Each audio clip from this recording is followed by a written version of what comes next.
Oke, selamat petang dan salam sejahtera. Boleh dengar tak belajar? Ke putus-putus? Boleh, Cikgu. Boleh. Oke, selamat petang. Hari ini kita akan sambung kelas kita pada minggu lepas, yaitu kaitan dengan bab 2 pewakilan data. Oke, minggu lepas kita dah belajar mengenai kriptografi. Definisi bagi kriptografi, kita belajar kepentingan keselamatan dalam kriptografi, proses sifar. Dan untuk kelas hari ini kita akan sambung iaitu mengenai 2.3. Kalau pelajar boleh buka buku teks, pada muka surat 34. Okay, hari ini kita akan belajar beberapa jenis ataupun belajar bagaimana cara untuk menghasilkan dan menterjemahkan mesej menggunakan kaedah sifar. Okey, kita mula semula untuk kelas hari ini kita akan belajar mengenai 2.3 iaitu menghasilkan dan menterjemah mesej menggunakan kaedah sifar. Terdapat 3 kaedah utama yang digunakan dalam menghasilkan dan menterjemah mesej. Yang pertama adalah kaedah reverse cipher. Yang kedua substitution cipher, iaitu terdapat 2 jenis, iaitu Chaser cipher dan Pigpen cipher, dan yang terakhir adalah transposition cipher. Untuk kelas hari ini cikgu akan jelaskanlah secara terperinci mengenai kaedah-kaedah ini dalam penyulitan dan sulit data. Yang pertama adalah reverse cipher. Okey, terdapat 3 jenis reverse cipher. Yang pertama adalah sonsangan dilakukan berdasarkan abjad, iaitu dari A sampai Z. Jika pelajar dapat lihat pada contoh ini, boleh rujuk buku teks muka surat 35. Susunan abjad A hingga Z sebelum dan selepas disonsangkan. Okey, jika anda lihat pada baris yang pertama, itu baris yang atas, iaitu susunan abjad A sampai Z. Manakala untuk baris yang kedua ini adalah dia songsang, iaitu daripada Z sehingga kepada A. Okey, mesej akan disulitkan dengan menggunakan abjad yang telah disongsangkan. Sebagai contoh, mesej sulit anda iaitu teks biasa jika ingin disongsangkan. Okey, untuk sebagai contoh M, songsangannya adalah N. Manakala E, songsangannya adalah V. Manakala S, songsangannya adalah H. Q ataupun E, songsangan adalah V. Dan yang manakala J, songsangan dia adalah Q, dan seterusnya. Begitu juga yang seterusnya. Untuk yang kedua adalah songsangan dilakukan berdasarkan perkataan, iaitu mesej disulitkan dengan menggunakan abjad yang telah disongsangkan. Sebagai contoh, teks biasa iaitu mesej sulit anda. Kalau ia disongsangkan, mesej ni perkataan mesej iaitu disongsangkan, jadi perkataan J, E, S, E, M akan berada di hadapan. Dan untuk sulit perkataan T, I, L, U, S akan disongsangkan. Begitu juga yang dengan perkataan anda A, D, N, A akan disongsangkan. Itu adalah antara contoh songsangan dilakukan berdasarkan perkataan.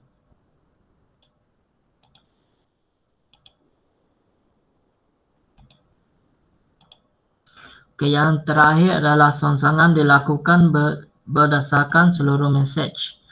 Okey, untuk contoh ini, songsangan dilakukan bermula daripada abjad yang terakhir pada satu mesej yang nak disulitkan. Sebagai contoh, yang ni adalah gabungan daripada yang pertama dia akan songsangkan susunan teks biasa, dan kemudian dia akan songsangkan juga turutan abjad. Sebagai contoh, perkataan anda ni di bawah pergi hadapan dan abjadnya juga disongsangkan. Contohnya A, D, N, A. Dan yang kedua perkataan sulit disongsangkan, iaitu perkataan T, I, L, U, S. Dan yang terakhir adalah mesej yang juga disongsangkan, iaitu perkataan J, E, S, E, M. Setakat ni ada apa-apa soalan? Jelas tak? Kalau tak ada apa-apa soalan, cikgu teruskan.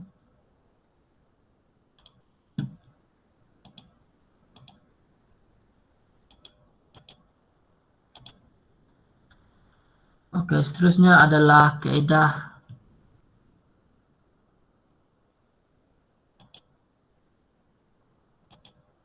adalah kaedah substitution. Kaedah substitution ini seperti yang saya kata tadi terbahagi kepada dua, yaitu cisa cipta dengan pik pencipta. Oke, cisa cipta ini merupakan kaedah penyulitan mesej yang paling awal digunakan oleh manusia. Ia juga dikenali sebagai secipta ataupun sifar anjakan. Penyulitan teks biasa dilakukan dengan menggunakan setiap abjad dalam teks dengan menganjakkan abjad dalam susunan abjad. Bilangan abjad ini dikenali sebagai kunci dan ia boleh diwakili dalam sebarang simbol. Contoh, pada gambar ini adalah merupakan contoh bagi cisa cipta. Pada bahagian atas ini susunan abjad dari A sampai Z, manakala jika anjakan 5 abjad berlaku, ia akan menjadi 5 abjad di belakang ia akan dianjakkan, contohnya adalah V, W, X, Y, Z. Kemudiannya dia akan bersambung kepada abjad A, B, C dan D. Ini dikenali sebagai abjad dalam teks sifar. Kita akan pergi secara perinci untuk cisa cipta ni. Sebagai contoh, ini adalah contoh hanya sulit menggunakan cisa cipta.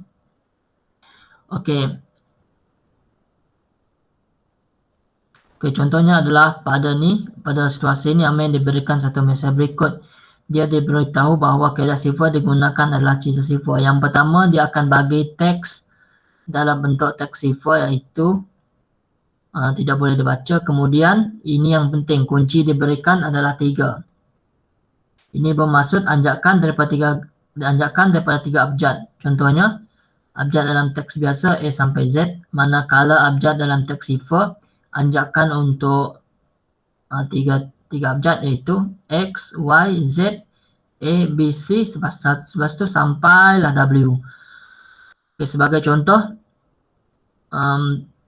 contohnya langkah seterusnya adalah tulis semula abjad dalam bentuk mesej sifar. Gunakan jadual yang dibina di atas menggantikan abjad-abjad tersebut. Contohnya bagi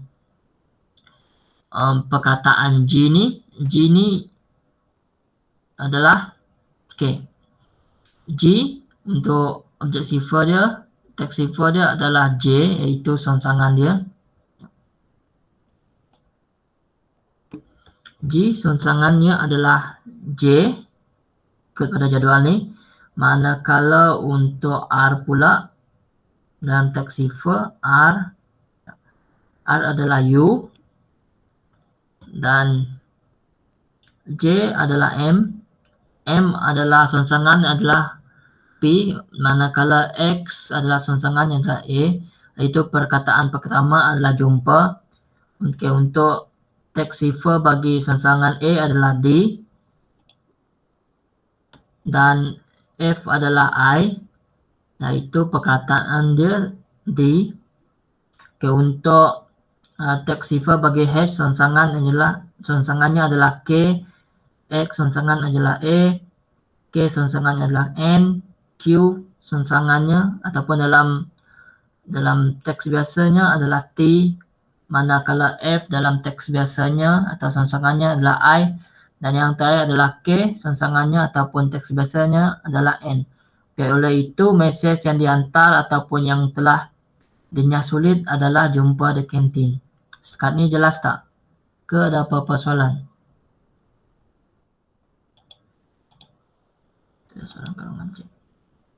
Jelas tak pelajar? Kalau jelas, saya teruskanlah sebenarnya.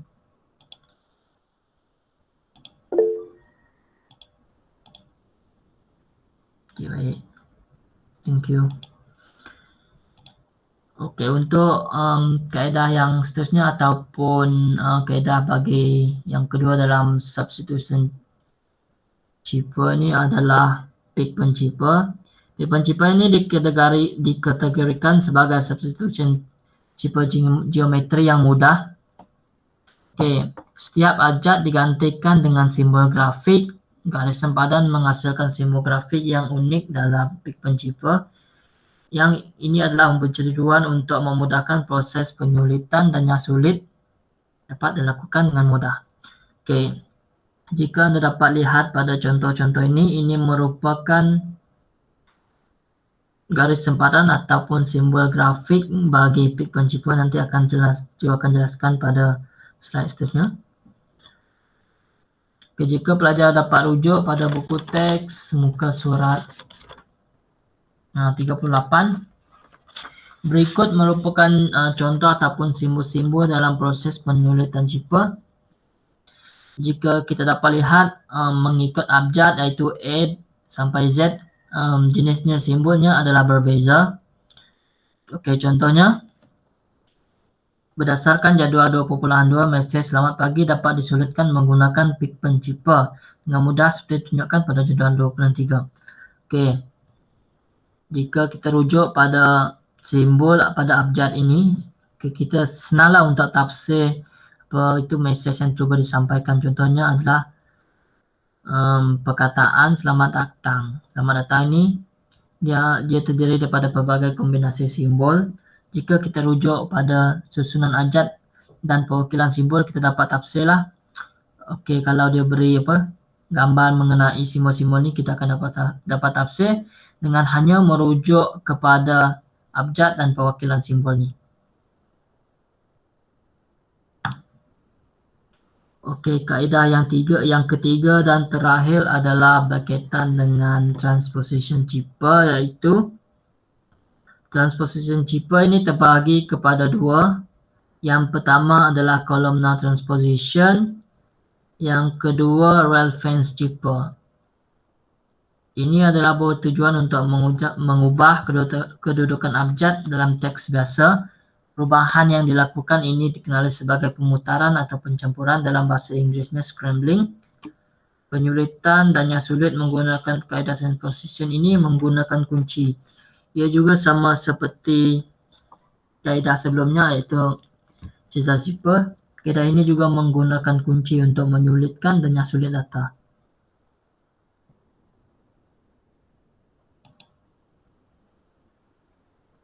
Okay, kita pergi kepada kaedah yang pertama, iaitu columnar transposition.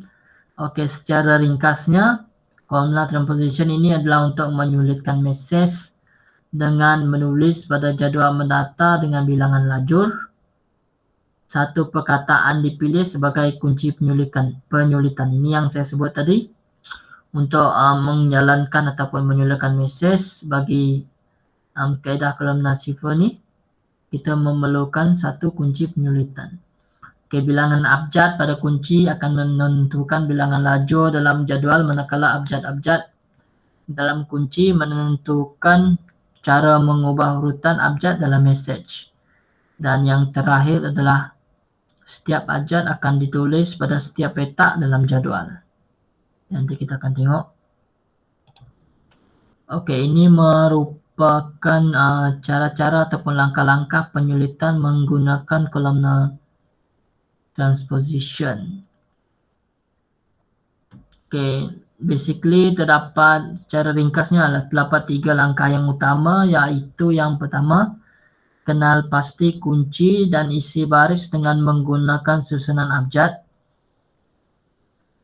Okey, jika kita dapat lihat pada gambar ni, iaitu langkah-langkah untuk menyulitkan teks biasa. Sebagai contoh, maklumat mesyuarat akademik. Pada langkah pertama ini, kita kena pasti kunci yang ingin digunakan. Katakan kuncinya adalah contohnya seperti bola. Jadi kita kena Kita kena buat satu jadual perkataan bola. Lepas tu kita kena susun mengikut susunan abjad. Contohnya perkataan B ini, itu susunannya adalah kedudukannya 2, iaitu dari teks dari abjad A sehingga Z. Manakala perkataan O ini susunan dia adalah 4 ataupun pada kedudukan 4, manakala ataupun abjad L ini berada dalam susunan yang ketiga, manakala abjad A iaitu berada pada kedudukan pertama dalam ajak-ajak daripada A sampai Z. Untuk langkah yang kedua adalah menggunakan formula untuk menghitung bilangan baris dalam jadual.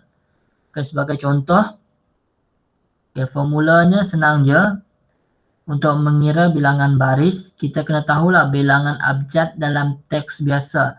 Contohnya dalam perkataan maklumat mesyuarat akademik ini, bilangan abjad yang diberikan adalah sebanyak 25, manakala ia akan dibahagi dengan bilangan abjad dalam kunci. Dalam kunci tadi dia telah berikanlah kunci, iaitu perkataan bola, iaitu mengandungi 4 abjad. Lepas tu contohnya 25 bahagi dengan 4 sama dengan 6.25, kita bundarkan jadi 7, iaitu bermakna kita kena buat jadual mengandungi 7 baris dan 4 lajur.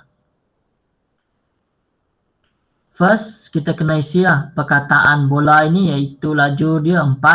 Kita isi mengikut urutan, iaitu ataupun abjad B ni, turutan dia 2.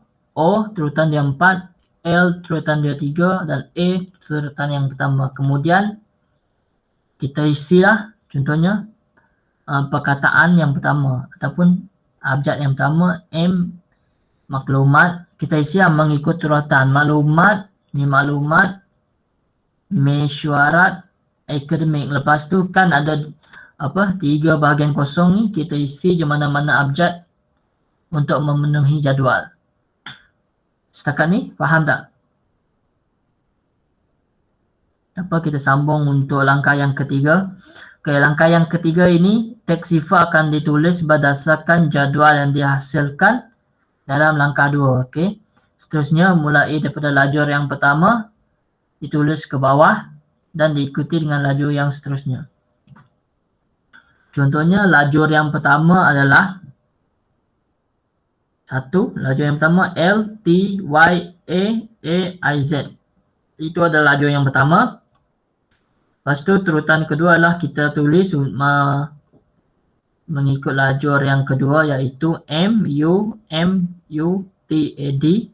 Dan seterusnya adalah lajur yang ketiga K, A, S, R, K, M, T. Dan yang terakhir adalah lajur yang keempat, iaitu A, M, E, EX itu, dan maka terhasillah teks sifar. Ini merupakan langkah-langkah penyulitan teks biasa menggunakan kaedah kolumnar. Setakat ni faham? Ataupun nak cikgu ulang ke?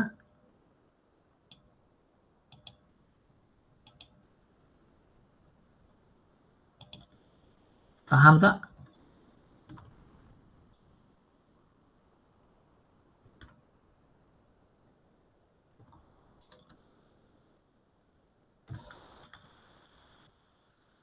Kalau tak ada soalan, kita teruskan.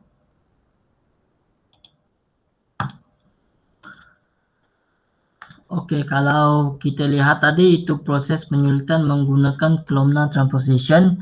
Seterusnya adalah nyasulit menggunakan columnar transposition. Untuk langkah ini terbahagi kepada 3 langkah utama. Yang pertama itu kena pasti kunci dan isi baris dengan menggunakan nombor berdasarkan susunan abjad. Contohnya, bagi langkah pertama, diberi kunci iaitu pintu, kita kena susunlah perkataan ataupun abjad ini mengikut susunan. Contohnya pintu P, perkataan P ni dia susunannya adalah 3, I 1, N 2, T 4, U 5. Dan langkah kedua adalah gunakan formula menghitung bilangan baris dalam jadual ini. Sama juga seperti kaedah seterusnya, bilangan abjad dalam teks sifar dibahagi dengan bilangan abjad dalam kunci. Contohnya, perkataan ataupun teks sifar yang diberikan abjadnya adalah sebanyak 30 dibahagi dengan bilangan kata kunci iaitu 5 bersamaan dengan 6 baris. Selepas itu kita buat satu jadual, iaitu yang pertama kita buat jadual bagi kata kunci ataupun kunci, iaitu mengandungi 5 lajur dan 6 baris. Contohnya perkataan turutan iaitu 3, 1, 2, 4 dan juga 5. Lepas tu kita isikanlah mengikut apa? Mengikut susunan pada abjad pada kata kunci yang kita masukkan satu persatu. Kalau untuk 6 abjad yang pertama kita masukkan kepada baris 1. Untuk seterusnya untuk 6 abjad kita masukkan kepada baris yang kedua. Untuk 6 abjad lagi kita masukkan pada baris ketiga, begitu juga seterusnya. Okey, langkah 3 ini masukkan abjad teks sifar ke dalam jadual secara menegak berdasarkan urutan nombor. Bagi langkah yang terakhir adalah anda perlu dapat menuliskan teks biasa dari kiri ke kanan secara mendatar bermula dengan baris pertama. Okey, ini adalah baris pertama. Untuk perkataan yang pertama, senarai, SENAR untuk baris pertama. Manakala untuk baris yang kedua adalah AIPEN dan untuk baris yang ketiga adalah DEKPE. Untuk baris yang keempat adalah MAINB. Yang kelima adalah OLASE. Yang terakhir adalah baris yang terakhir adalah PAK. Untuk XX ini adalah bertujuan untuk melengkapkan ataupun mengisi petak kosong. Jadi teks biasa yang berteks sifar yang telah disulitkan adalah senarai pendek pemain bola sepak. Setakat ni faham? Jelas tak?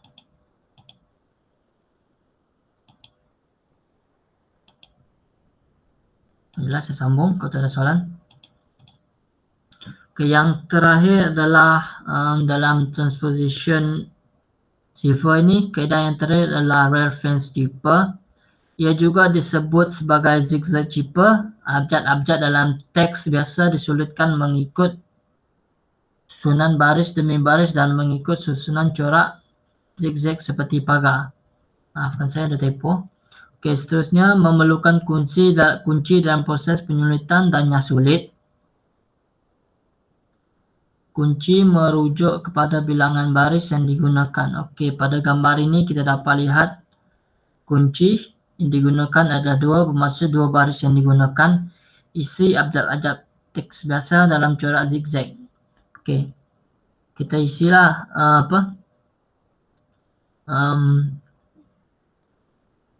teks biasa ni mengikut corak zigzag. Jadi kita masukkan satu J, U, M, A, M, P, A, D, I, P, I, N, T, U, I, P, U, U, K. Okay, jadi teks sifar akan ditulis adalah mengikut apa? Teks sifar ditulis secara melintang mulai baris pertama, iaitu baris pertama ni teks sifarnya akan ditulis daripada baris pertama dan diikuti dengan baris yang kedua. Okey, untuk yang seterusnya adalah prosesnya sulit teks menggunakan kaedah reference ataupun reference sifar. Yang pertama, langkah yang pertama adalah contohnya Rizal telah menerima teks sifar berserta dengan kunci iaitu 3. Jadi maksudnya untuk kaedah ini kunci diterima mewakili baris dalam jadual iaitu 3. Bagi menentukan bilangan lajur, hitungkan jumlah abjad dalam teks sifar iaitu 18. Untuk bilangan abjad dalam teks sifar tadi ada 18. Jadi lajur pada jadual akan menjadi 18, manakala untuk baris dia akan menjadi 3 kerana kunci diberikan adalah 3. Okay, kemudian langkah kedua adalah tandakan petak menggunakan simbol dash supaya menjadi corak zigzag. Petak yang bertanda akan digunakan untuk mengisi abjad-abjad dalam teks yang diberikan. Okay, seterusnya langkah yang ketiga adalah masukkan teks ataupun teks sifar bermula daripada baris yang pertama, contohnya K, M, D, E, N, dan seterusnya adalah untuk baris yang kedua, contohnya adalah A, I, U, I, C, M, R, A, G, dan baris yang ketiga adalah M, R, E, L. Jadi untuk kita baca mesej ni, kita kena baca dalam terutan zigzag, iaitu selepas mesej ini disulitkan, ia akan menjadi teks biasa. Jawapannya ataupun mesejnya adalah kami murid cemerlang. Setakat ni ada apa-apa soalan?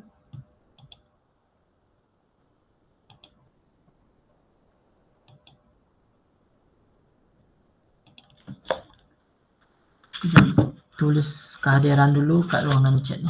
Senang saya nak detect siapa yang hadir dan siapa yang tak ada.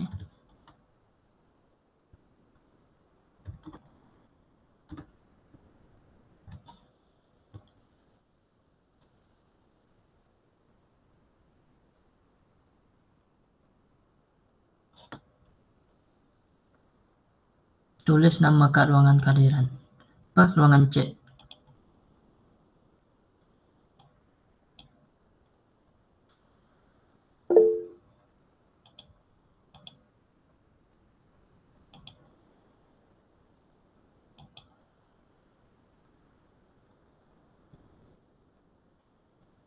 Oke, seterusnya latihan pengukuhan.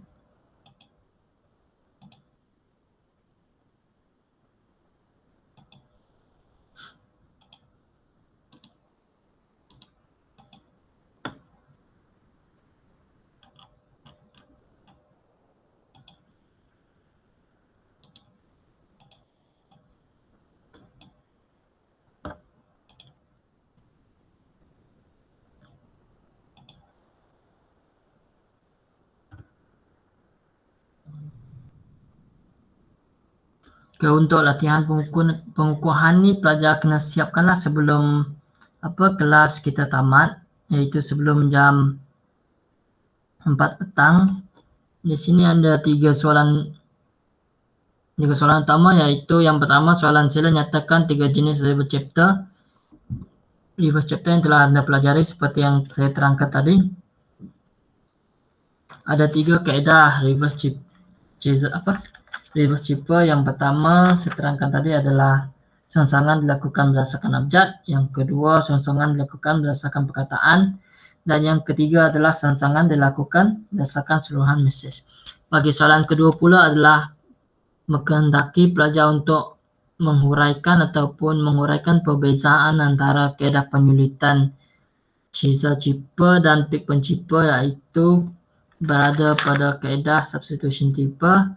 Manakala untuk soalan ketiga adalah sila jelaskan perbezaan antara penyulitan columnar transposition dan relevant transposition. Jadi sebelum kita akhiri kelas Google Meet, pelajar kena siapkanlah latihan yang diberikan. Kalau ada apa-apa soalan bolehlah tanya sekarang sebelum saya tamatkan kelas untuk Google Meet. Kita akan sambung kelas pada WhatsApp lepas ni. Ada soalan? Saya screenshot dulu.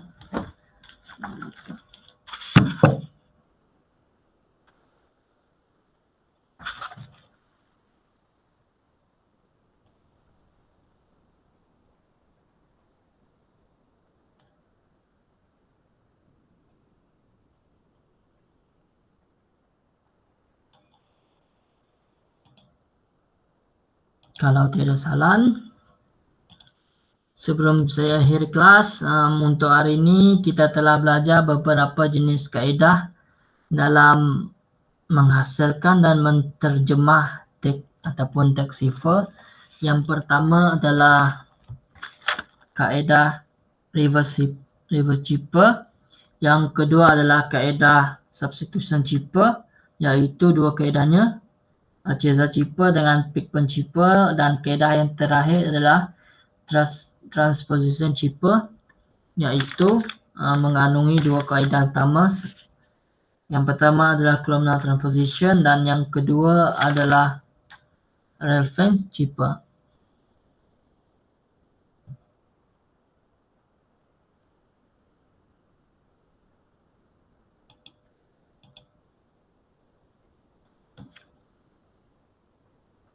Kalau tak ada apa-apa soalan, setakat ini untuk kelas Google Meet kita hari ini. Lepas ni kita akan sambung ke WhatsApp dan saya nak pelajar semua siapkanlah latihan yang diberikan sebelum jam 4 petang. Pelajar boleh bersurai. Terima kasih. Nanti kalau ada apa-apa soalan boleh tanya kat grup ataupun DM secara personal. Thank you. Terima kasih, Cikgu. Sama-sama. Bye, Cikgu. Okay.